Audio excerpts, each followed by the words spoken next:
Halo semuanya, perkenalkan nama saya Juli Sekenta Anugrahni dengan NIM 223010502017. Pada kesempatan ini, saya akan mempresentasikan hasil pekerjaan saya dalam tugas besar perancangan arsitektur 4 yang berjudul Gedung Pusat Perdagangan Elektronik dan Teknologi Informasi di Palangkaraya.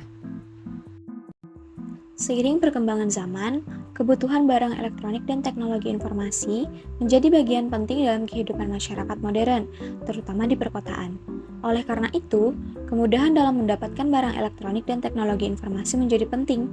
Di Palangkaraya, masyarakat berbelanja di toko-toko yang tersebar di beberapa lokasi, yang memakan waktu. Maka, pusat perdagangan elektronik dan teknologi informasi menjadi solusi untuk memudahkan masyarakat. Gedung Pusat Perdagangan Barang Elektronik dan Teknologi Informasi ini diharapkan menjadi sebuah tempat yang bisa memberikan pelayanan secara menyeluruh bagi konsumen dengan beberapa fasilitas utama seperti tempat penjualan, ruang pameran, kantor pengelola, ruang pertemuan, dan fasilitas penunjangnya, sehingga bisa memberi kemudahan dan kenyamanan bagi pengguna. Gedung ini direncanakan sebagai bangunan masa tunggal bertingkat menengah yaitu 6 lantai dengan luas lantai sekitar 10.000 meter persegi. Perancangan ini bertujuan untuk menghasilkan desain gedung pusat perdagangan barang elektronik dan teknologi informasi yang efisien dan efektif dengan memaksimalkan penggunaan ruang, memastikan tata letak yang mendukung kelancaran sirkulasi pengunjung, serta menyediakan fasilitas yang memadai untuk mendukung berbagai aktivitas perdagangan.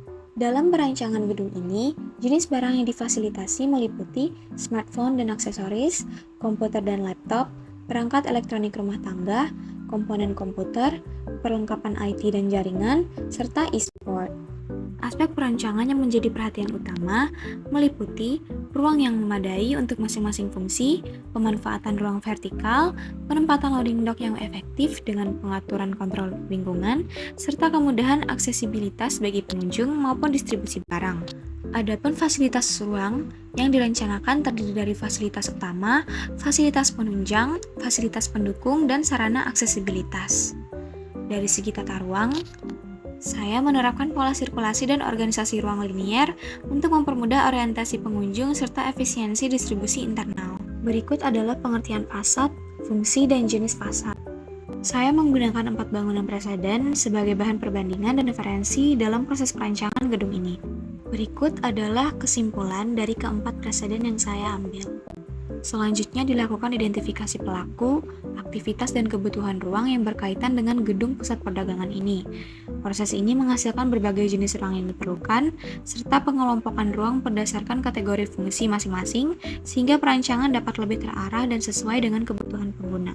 Berikut ini merupakan perhitungan besaran ruang yang digunakan sebagai pedoman atau acuan dalam perancangan denah bangunan. Perhitungan ini disusun berdasarkan analisis kebutuhan aktivitas, standar ruang, serta referensi dari studi preseden guna memastikan efisiensi dan kenyamanan dalam penggunaan ruang. Berdasarkan hasil analisis kebutuhan ruang, dilakukan pengorganisasian ruang per lantai untuk memastikan keteraturan dan efisiensi dalam tata letak. Selain itu, dilakukan pula pengelompokan sirkulasi ruang. Site perancangan gedung ini terletak di pertigaan Jalan George Obos dan Jalan Temanggung Tilung. Ukuran site yang digunakan dalam perancangan ini adalah 150 meter dikali 100 meter dengan total luas lahan sebesar 15.000 meter persegi.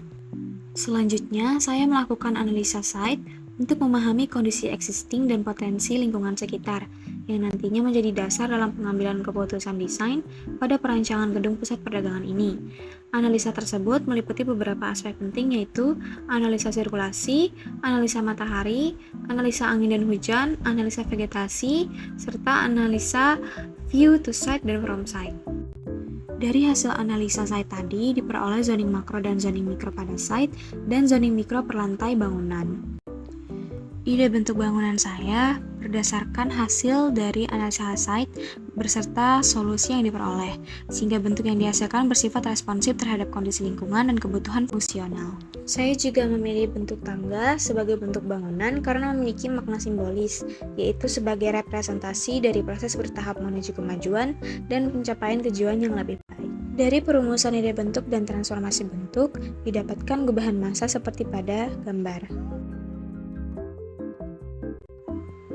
Berikut adalah site plan yang saya rancang berdasarkan hasil analisa dan zoning yang telah dijelaskan sebelumnya. Side plan ini menggambarkan penataan masa bangunan, area parkir, ruang terbuka hijau, serta akses masuk dan keluar dari site.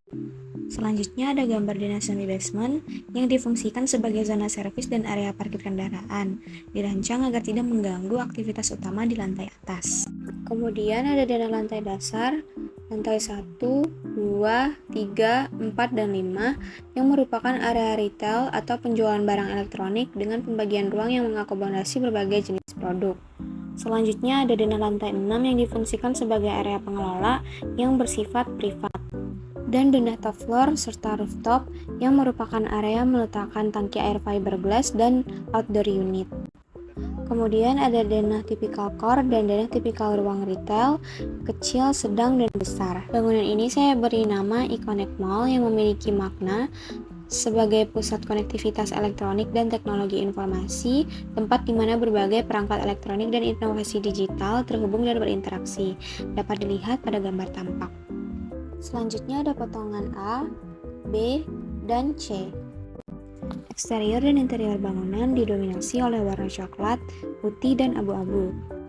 Berikut adalah penjelasan detail mengenai fasad bangunan. Selanjutnya ada gambar sistem struktur dan detail struktur bangunan, serta sistem transportasi vertikal atau lift pada bangunan.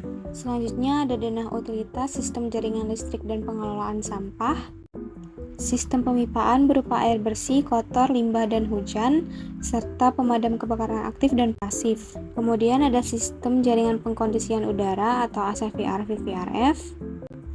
Dan yang terakhir adalah sistem jaringan telekomunikasi, CCTV dan security, serta jaringan sound system.